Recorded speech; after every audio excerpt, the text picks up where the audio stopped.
बोकारो दिन भर में आज कृषि पशुपालन और सहकारिता विभाग मंत्री बादल पत्रलेख क्यों पहुंचे बोकारो, बताएंगे। दूसरे दिन में विस्थापितों का प्रदर्शन जारी, जानेंगे। युवाओं को आत्मनिर्भर बनाने के लिए उठाए गए कदम की भी बात करेंगे।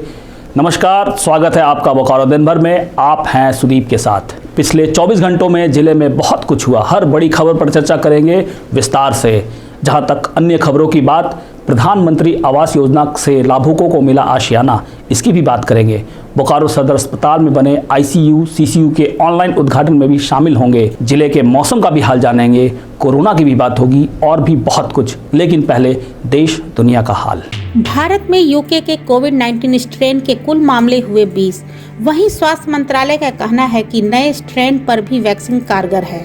बीएमसी का फैसला 15 जनवरी तक बंद रहेंगे स्कूल। इंडिया और ऑस्ट्रेलिया के बीच 3 जनवरी से सिडनी में खेला जाएगा तीसरा टेस्ट मैच। भारत में 24 घंटे में कोरोना के 20,549 नए मामले, 286 की मौत। दिल्ली में पहली बार पॉजिटिविटी रेट 1% से कम। सप्ताह के तीसरे दिन सेंसेक्स 133 अंक और निफ्टी 49 अंक बढ़कर बंद हुआ। सोने की कीमत 290 रुपए प्रति 10 ग्राम गिरी, तो वहीं चांदी का दाम 200 रुपए प्रति किलोग्राम बढ़ा। अब एक नजर आपके राज्य झारखंड की 3 बड़ी खबरों पर। खेल को बढ़ावा देने के लिए झारखंड सरकार ने लॉन्च की झारखंड खेल नीति 2020, जिसमें खिलाड़ियों, प्रशिक्षकों, स्कूली स्तर पर खेल की अनिवार्यता, पदक जीतने पर खिलाड़ियों को कैश अवार्ड, पुराने खिलाड़ियों को प्रतिमा पेंशन और दिव्यांग खिलाड़ियों को प्राथमिकता देने समेत कई बातें शामिल हैं। नए साल में 3 साल बाद सामान्य रहेगा झारखंड का मौसम। झारखंड में पिछले 24 घंटे में सामने आए 230 नए मामले,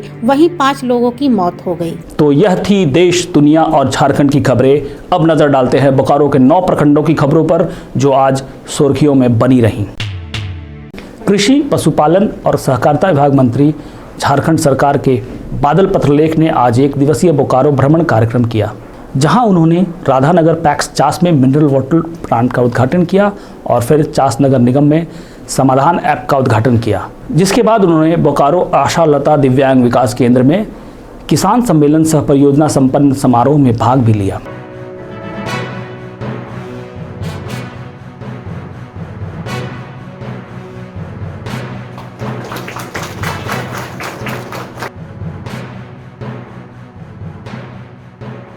धान क्रय केंद्र अभी 8 खोले गए थे, फिर 5 का सजेस्ट किया गया है और आने वाले दिनों में किसान को कठिनाई होगी तो और पैक्स का हमने डीसी साहब को बोला है कि जहां आपके द्वारा, जनप्रतिनिधि के द्वारा, समाज सेवी के द्वारा या फिर किसान यूनियन के द्वारा मांग किया जाएगा, हम किसानों को पैक्स देंगे। और ये शुरुआत है। इस बार पिछले साल जितना लक्ष्य था उससे 3 गुना लक्ष्य है धान खरीदने का। इसके आगे और भी अभी हमने और डीसी साहब ने वार्ता किया कि एक मॉडल पैक्स चुनेंगे जिसमें 5 एकड़ ज़मीन उस पर वेल कराएंगे, फेंसिंग कराएंगे, मनरेगा के तहत प्लेटफॉर्म बनवाएंगे, शेड बनवाएंगे और वहाँ छत्तीसगढ़ मॉडल के अनुरूप अगले साल हर जिले में ये रहेगा कि 1 लाख मीट्रिक टन धान खरीदना है, ताकि लोगों को जो धान से अभिरुचि घट रहा है, लगता है कि उनको मुनाफा कम हो रहा है, हमने जो समर्थन मूल्य तय किए हैं वो देने का काम और उत्पाद को बढ़ावा देने का काम कि धान की खेती वो करें।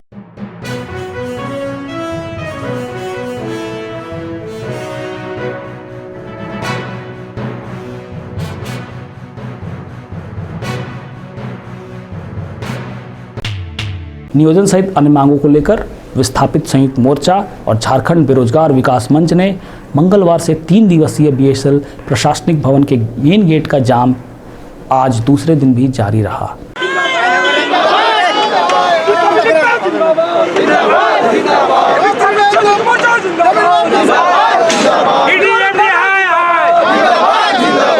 जिससे विस्थापित का क्षति हुआ है इसको सार्वजनिक करें। विस्थापित इसका भी मांग करता है, और नहीं तो ये आंदोलन में जो हम लोग बैठे हैं आज 2 दिन से, कल मेरा तीसरा दिन होगा।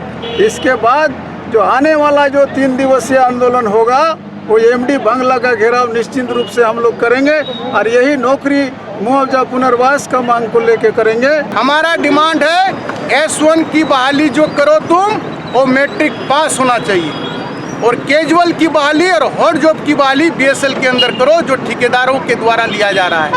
प्लांट के अंदर ठेकेदार ये प्रथा 50% रखो, कम करो, सीमित करो और हम लोग को बहाली करो। और यदि हमको नौकरी तू नहीं देना चाहता है तो हमको मत दो भैया नौकरी। हमारा जो खाली पड़ा जमीन अभी भी 21,000 है, क्षतिपूर्ति बहुत अतिक्रमण लोग किए हैं, उसको खाली करा दो और हमको वापस करा दो।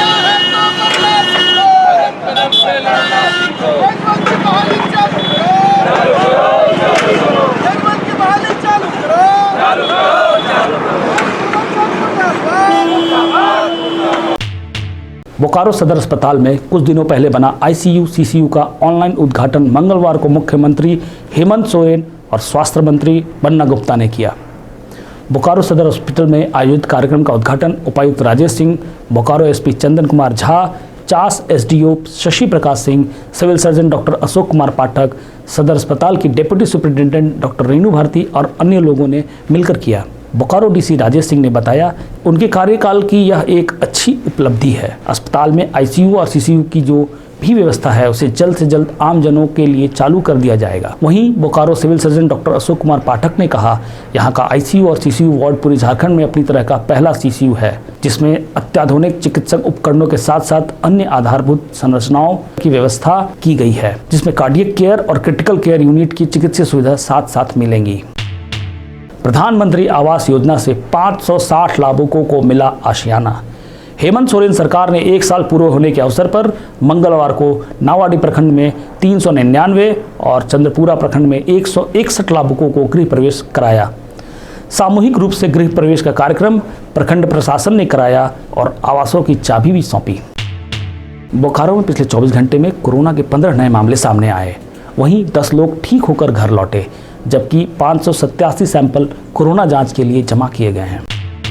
हेमंत सोरेन सरकार के 1 साल पूरे होने पर मंगलवार को बोकारो के पुस्तकालय मैदान में आयोजित विकास मेला में बीएसएल ने स्टॉल लगाकर बीएसएल के तहत किए जा रहे अलग अलग कामों और बोकारो स्टील प्लांट द्वारा गोद लिए गए बच्चों की शिक्षा दीक्षा, सीएसआर के स्कूल में निःशुल्क पाठ्य सामग्री का वितरण, मिड डे मील, ग्रामीण महिलाओं के बीच सैनिटरी नैपकिन का निःशुल्क वितरण, गांव में निःशुल्क चिकित्सा शिविर और भी कई चीज़ों को पोस्टर बैनर के माध्यम से प्रदर्शित किया। गरीबों की सेवा से बड़ा कोई कर्म नहीं, यह कहते हुए बोकारो फाउंडेशन ट्रस्ट के अध्यक्ष नीना नारायण ने मंगलवार को चीराचास में गरीब और जरूरतमंदों के बीच कंबल बांटा। मौके पर नीना नारायण ने कहा कि गरीबों की सेवा करने से जो सुकून मिलता है वह दुनिया को कोई भी दौलत नहीं दे सकती। युवाओं को आत्मनिर्भर बनाने के लिए झारखंड सरकार श्रम नियोजन प्रशिक्षण और कौशल विकास विभाग बोकारो थर्मल ने उठाया कदम। मंगलवार को बोकारो थर्मल में झारखंड श्रम नियोजन प्रशिक्षण और कौशल विकास विभाग बोकारो थर्मल के द्वारा आयोजित रोजगार शिविर में लगभग 700 बेरोजगार युवाओं ने पहुंचकर रोजगार के लिए आवेदन दिया, जिसमें 55 युवक और युवतियों को अलग अलग रोजगार के लिए धनबाद और बोकारो से आई कंपनी ने नियुक्ति पत्र दिया। मौके पर नियोजन पदाधिकारी ने कहा कि बोकारो थर्मल में इस तरह के रोजगार शिविर का आयोजन पहली बार हुआ है और आगे भी रोजगार शिविर का आयोजन किया जाएगा ताकि युवा आत्मनिर्भर बन सके। बोकारो ये सिर्फ एक भूखंड का नाम नहीं है, न ही ये भारत के झारखंड राज्य का मात्र एक जिला भर का नाम है, बल्कि यह एक धरती का नाम है।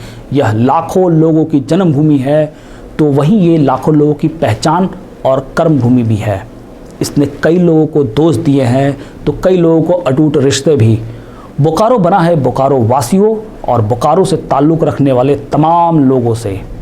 द टाइम्स मीडिया ने एक प्रयास बोकारो टाइम्स मंच के माध्यम से किया है, जिसके जरिए सभी बोकारो वासी जो इस देश दुनिया में कहीं भी हों एक दूसरे से इस मंच पर जुड़ सकते हैं, संवाद कर सकते हैं, सुझाव दे सकते हैं और एक दूसरे के सहयोग से समस्याओं का समाधान भी कर सकते हैं।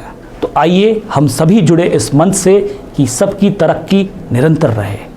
मंच ज्वाइन करने के लिए डिस्क्रिप्शन बॉक्स में दिए गए लिंक पर क्लिक करें। अब जान लेते हैं मौसम का हाल। बोकारो में आज फिर सुबह की शुरुआत कोहरे के साथ हुई। हालांकि दिन चढ़ते ही लोगों ने गुनगुनी धूप का आनंद उठाया और लोगों को ठंड से थोड़ी राहत मिली। अगले 24 घंटे तक मौसम सामान्य रहने के आसार हैं। आज का अधिकतम तापमान 26 डिग्री सेल्सियस और न्यूनतम तापमान 11 डिग्री सेल्सियस रिकॉर्ड किया गया। आप अपने आसपास की घटनाएं और समस्याओं को हमें व्हाट्सएप कर सकते हैं। हमारा व्हाट्सएप नंबर है 9334210302। इसी तरह बोकारो के तमाम खबरों को जानने के लिए आप हमारे चैनल बोकारो टाइम्स को लाइक करें, सब्सक्राइब करें और शेयर करें। फिर मिलेंगे बोकारो दिन भर में सोमवार से शुक्रवार रात 8 बजे। तब तक के लिए नमस्कार। बने रहें thetimes media.com पर। आप हमें फेसबुक और यूट्यूब पर भी देख सकते हैं।